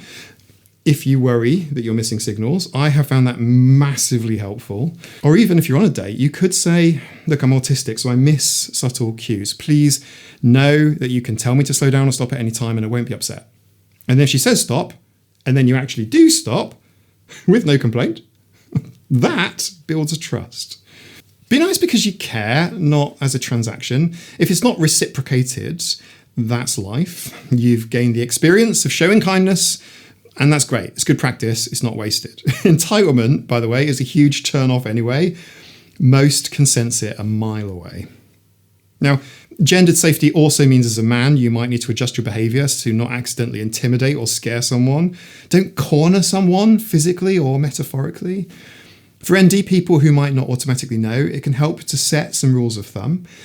You could say to yourself, right, if she's wearing headphones or engrossed in a book, probably not a good time to state anything, start a chat, start an encounter, right? If somebody's giving me short answers and you say hi and you like short answers and you get short responses back, that likely means that she's not interested or is wary. Time to politely exit. Nice talking. Have a great day. Bye. And also, no ranting about the friend zone. Can we end the friend zone right now? Just stop the ranting about the friend zone. If a woman only wants to be friends, that's her prerogative. She's not deceiving you or using you by not magically developing romantic feelings. Friendship is not a consolation prize. It's a different category altogether. And if you only were being nice to get sex or love and you don't actually value her friendship, well, then you were the one not being genuine. Hard pill, but true. If being friends isn't emotionally feasible for you, better to bow out politely than to stick around nursing bitterness. But understand, she gets to choose who she dates. Your niceness doesn't buy that. For women and AFAB ND folks, I see you too. You have your own challenges, like being infantilized or not having your boundaries respected. Some autistic women struggle with saying no forcefully because they've been conditioned to mask and please. Yes, even more than boys do in general. It's important to work on assertiveness for your own safety. Practice phrases like, I said no, I'm not interested. Or even lie if you must, I have a boyfriend. Now, weirdly, some people use that because, and the reason I have a boyfriend works is because, unfortunately, some pushy guys will respect an imaginary man's claim more than your own autonomy. Messed up, but do what you must do to be safe. There's no shame in doing whatever to protect yourself. One last angle. Many autistic and ADHD men have expressed to me that they feel deep frustration, that they're genuinely a kind, gentle person, but women seem to be scared of them, they say, or uninterested. Meanwhile, jerks have girlfriends. It is true, by the way, that in high school and such, the loud, confident guys might have gotten attention while the quiet nerds were overlooked. It's a trope because it's kind of true. What can I say? But that dynamic, by the way, often changes in adulthood. There are plenty of women who, once they're out of the teen status games phase, actually appreciate kind, sincere, maybe even slightly awkward men, right? The key is putting yourself out there in the right environments, not the loud club, if that's not your scene, or maybe it is. Maybe hobby groups, classes, online communities, whatever, I don't know. And maybe improving some basics like your own hygiene, a decent wardrobe that fits, maybe. Not to change who you are, but just to show that you care for yourself, which then signals that you can care for others. If you feel invisible, try to socialize in smaller circles where your qualities can shine through as people get to know you. And avoid falling into bitterness in the meantime. Bitterness shows and it repels. Genuine friendliness without expectation, however, attracts. And I want to highlight, by the way, consent and safety aren't just issues for women, they affect everyone. Men can be assaulted or coerced too, and often face stigma speaking up, so tend not to. LGBTQ folks have their own safety concerns, but statistically, women face certain dangers more, and that shapes their behaviour. And as ND men, learning about that can help us to be better allies and more appealing partners, like the guy who actively listens when women talk about their experiences, and asks them, hey, what can I do to help you feel safe and comfortable? Now, that's actually attractive because it shows emotional intelligence. Don't be the guy who says, not all men, or dismisses concerns, because we know it's not all men, but it is enough men doing bad things that women have to be careful and act as though it really is all men. And if you're one of the good ones, prove it by actions and understanding, not by insisting that you're nice. There is one more thing. There's always one more thing. On the internet and dating apps, ND guys might send long messages or very, very honest ones and get no replies. And that can also feed this resentment. Yeah? And now if you consider, by the way, that on apps, women get inundated with messages, many of them are crude or copy-paste, so they often filter really heavily. If your message was a 5-paragraph essay oversharing a life story, that might overwhelm or come off as too much too soon. A tip is to lead with a friendly shorter message about something in her profile and ask a simple question. Give a sense of your personality, but don't unload everything. That's just pragmatic advice to get better results. If you still get few responses, try not to take it personally. Online dating is rough for many. Maybe try interest-based sites or events where people can see your authentic self gradually. Sometimes our charms show better in person or in context than on a Tinder one-liner. And if you think maybe dating advice might make for an interesting video in the future, let me know. And remember to hit the like button, hit it like it insulted your cat, and maybe stim the subscribe button too for more content like this. I feel like this particular chapter has been a bit lectury, but I do include it because I've seen too many autistic men fall down the wrong path out of bitterness, and too many autistic women get hurt because they were taught to be nice rather than to assert boundaries. And I'm talking to a camera on my own, so I can't read the room exactly. I don't know how this video is going to be received until it's actually gone live on YouTube, so thanks for bearing with me. It really did need to be said, I feel. Let's break those patterns. Men, strive to be good, not nice. Good means genuinely respectful, right? And women, know that you have the right to cut off nice guys who make you feel uncomfortable, and all genders stand up against harassment when you see it, right? If you see your ND friends slipping into incel-like negativity, gently challenge it. Yeah, maybe that's a topic for another day as well. Big topics, they need their own videos. if they even get done, they need their own videos. We need to talk about stimming and special interests or passions in a sexual context, and also porn, ethics, and media literacy. So hang in there. You've done great absorbing all this. Let's shift gears and talk about how our beloved neurodivergent quirks can actually play a role in the bedroom or wherever. Time for Chapter 8, Stimming and Special Interests in the Realm of Sex. You might be thinking, what do my flapping hands or my obsession with trains have to do with sex? More than you'd expect. Our neurodivergent traits don't just vanish when we get frisky, and they can actually enhance or sometimes complicate our sexual experiences. Let's dive into some of the quirky goodness. Stimming, as most of us know, is self-stimulatory behavior, the way that we regulate or express by repetitive movements or sounds. I'm currently rocking my legs like this. So, I mean, if you picture an autistic person who flaps their hands when happy or excited, right, imagine something that can cause extreme happiness or excitement. Like, hello orgasm. It's not unheard of that an autistic person might stim during or after sex as a way of processing all the feels. For instance, if you or your partner might giggle and kick your legs or flap after, not because it was bad, but because it was really good and your body's expressing joy.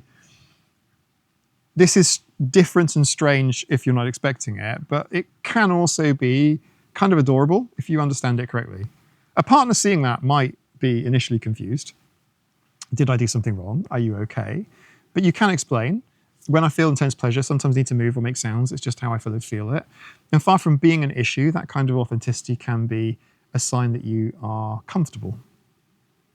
Stimming can be incorporated deliberately for pleasure or focus. Some ND folks like having a fidget or stim toy in hand during sex, especially if they're anxious. Squeezing a stress ball, clutching a plushie, or rubbing a piece of fabric, whatever calms you. There's no right look for intimacy. I'm not trying to describe every option I can think of in my head. If it helps you relax, then go for it. It can even become part of the sexual routine. Like, your partner might bring it to you if they sense you need grounding. On the flip side, certain sexual acts themselves are kind of like stims. Think about it. Rhythmic motions, repetitive sounds, intense sensory feedback. Sex has a lot of that. Some autistics find particular sexual activities scratch the stim itch perfectly. For example, a person might love the repetitive motion of oral sex, giving or receiving, in a meditative way. So don't be surprised if part of the reason why you might enjoy a sexual activity is because it now doubles as a stim. That's totally a thing.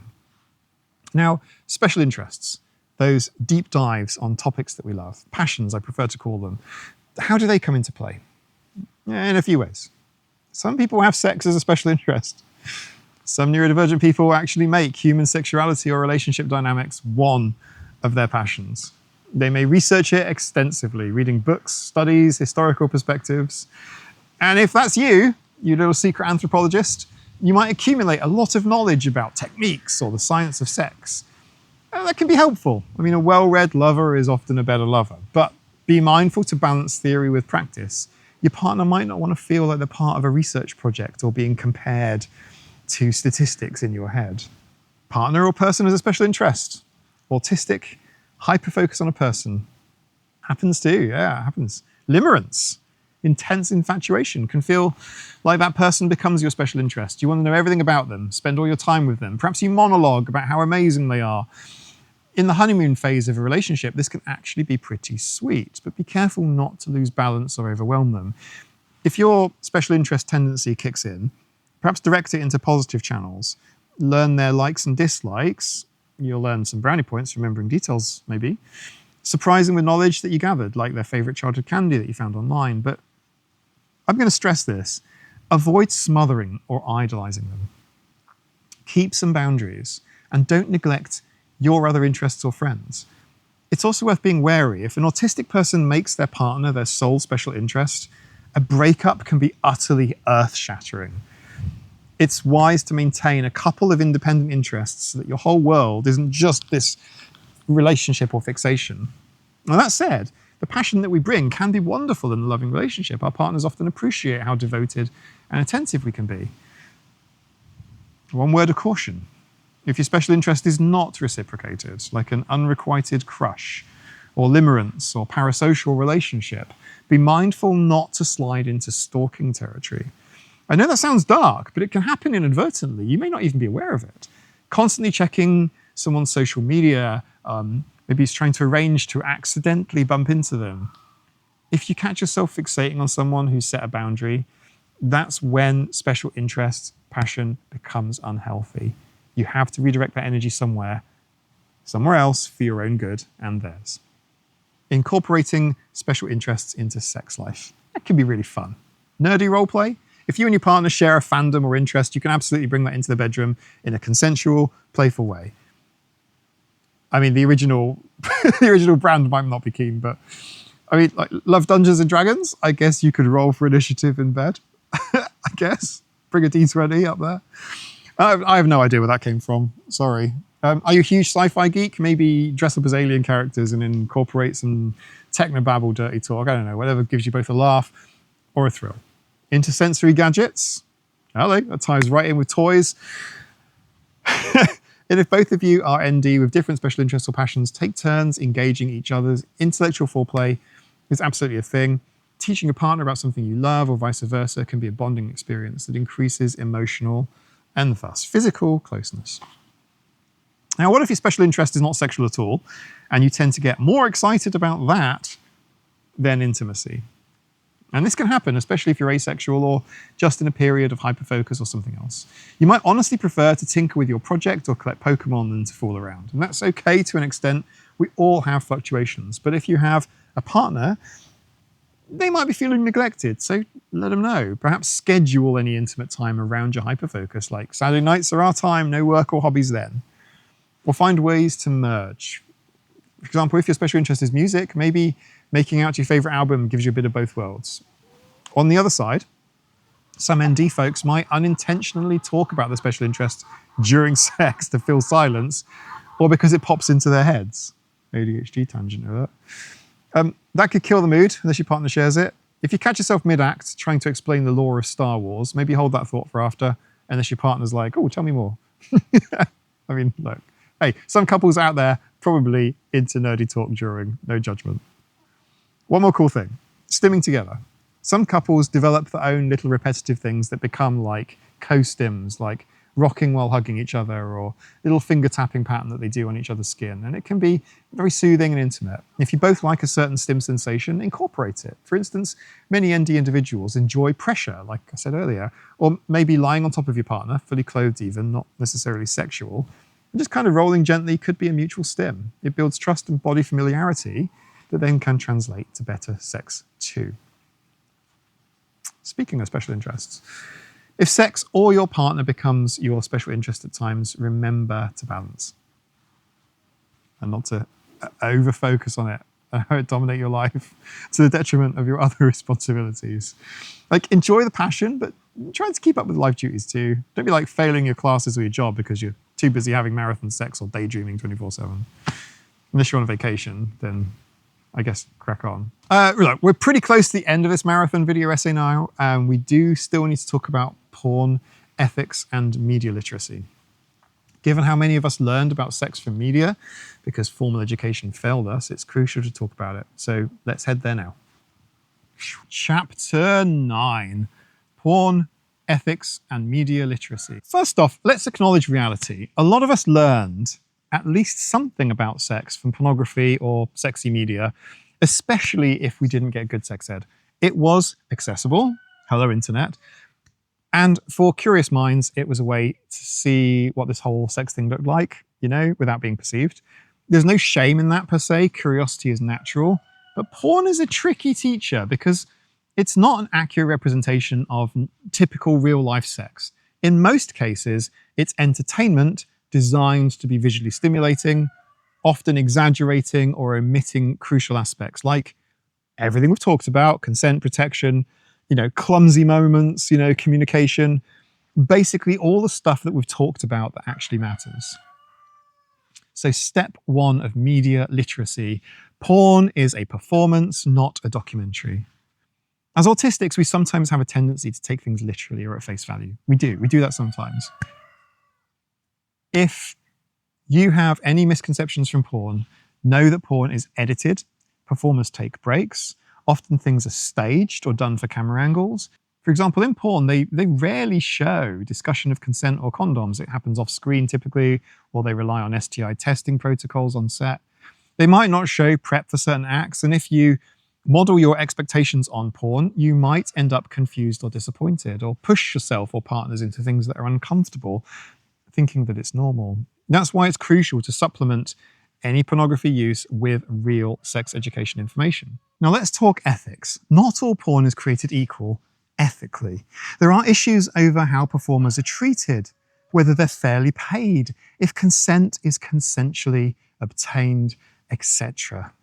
Also, piracy is rampant. People watching porn for free on tube sites that often host stolen content.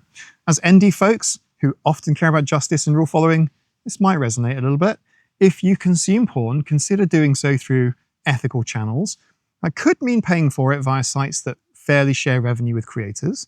Many performers nowadays have their own OnlyFans or similar, so you can directly support them, or seek out studios known for ethical practices. Often, those run by women, or that emphasize performer consent and diversity. Bellesa, my sponsor, actually started as an ethical porn site. Small world, huh? Their mission was women-founded and focused content. Why does this matter? 2 reasons. 1, you're respecting the real human beings behind the scenes. some mainstream porn in the past had abuse or trafficking, and we don't want any part of that. And 2, ethically made pornography often portrays things in healthier ways. For example, showing condoms, showing negotiation, having more body type diversity, etc., which can give you a more realistic template, at least a bit closer to reality than the overproduced stuff. Another angle, representation. As ND individuals, we might not see a lot of ourselves in typical porn. Perhaps the performers all seem hypersocial or neurotypical in behavior. You might worry, is there anyone like me, awkward, shy, disabled, whatever, who also has great sex? You might be thinking that. And the answer is yes, but porn doesn't necessarily show it. The point is, don't assume you're abnormal if you don't... The point is, don't assume you're abnormal if you're not like what you see on a screen. Porn tends to cast conventionally attractive, often surgically enhanced, non-disabled actors. Real-life lovers come in all forms, including neurodivergent brains that might need to pause mid-act to adjust the lighting or go put the kettle on to make a cup of tea. Yeah, you would never see stuff like that in a porn scene. Addiction and compulsivity. We should also address this. ND folks, especially ADHD, can be prone to hyperfocus or addiction, including to porn or masturbation. And if you find that porn is interfering with your life, like you can't stop watching even at work, or you need more and more extreme content to get the same arousal, which can happen due to the novelty-seeking brain adapting, it might be time to evaluate. There's debate among experts about the concept of porn addiction, which is whether it's a true addiction or just a symptom of something like OCD or hypersexuality. And I'm not here to pathologize occasional binge watching, but no, if it's causing you distress or dysfunction, for instance, some guys find that excessive porn, especially if you combine it with a death grip masturbation style, can give them erectile issues or difficulty climaxing with a partner. And that's the thing. You're basically conditioning your arousal to very specific, intense stimuli, and then real life doesn't match or seems tame. The solution might be to take a break, a reboot, basically, to resensitize yourself to normal stimuli. Also curb escalation. Try not to escalate to porn genres that actually disturb you just for novelty's sake.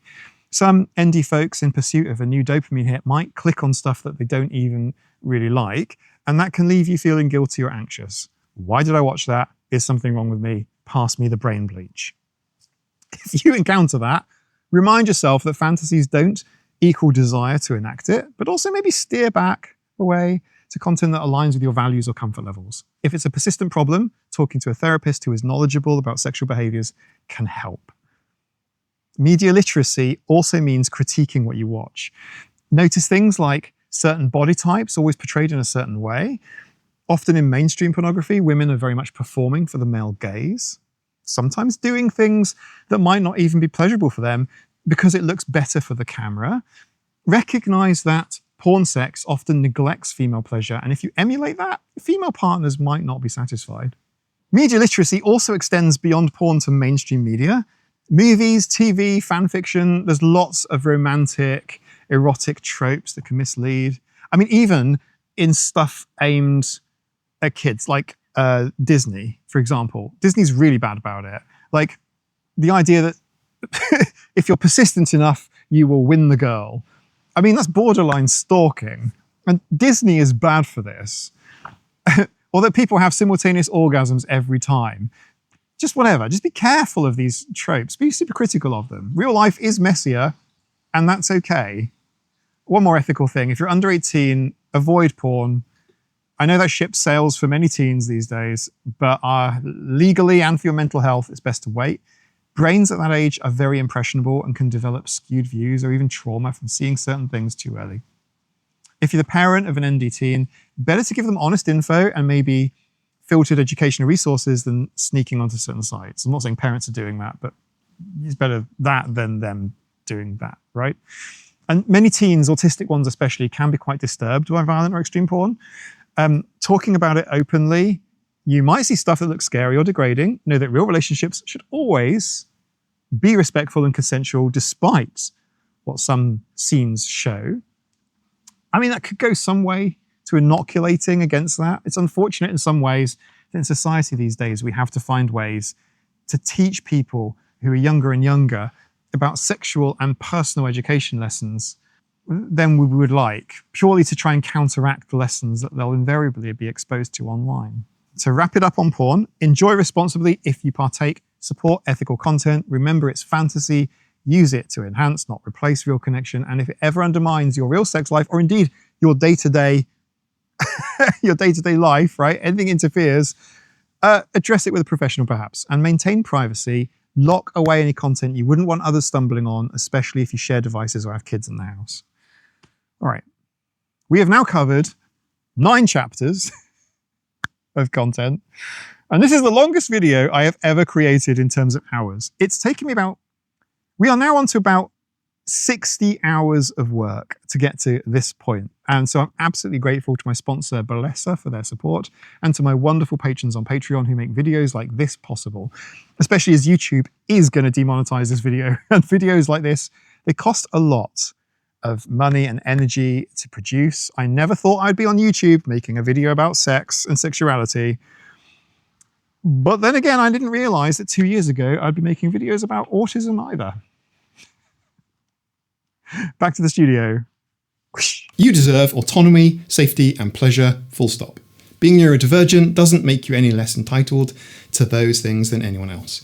Your body is yours, you get to decide who touches it and how, and you have the right to explore what feels good for you in your own time and way without shame. And you have the right to say no to anything that doesn't feel right. As we discussed, open conversation and clear consent are your tools to ensure safety and respect. Use them, they will not let you down. Many of us carry anxieties around this topic. Perhaps you felt broken or undesirable or guilty or clueless at times. I certainly have in the past. And I want you to know that you're not broken. You're a whole person who can learn and grow. Any past negative experiences or mistakes do not define your future. Healing is possible. Pleasure is possible. Love is possible. I don't care if you're 18, 80, autistic, ADHD, or whatever. You can start from today to build a better relationship with your body and with others. It might take patience and maybe some help, maybe some therapy or medical help, but it is within reach.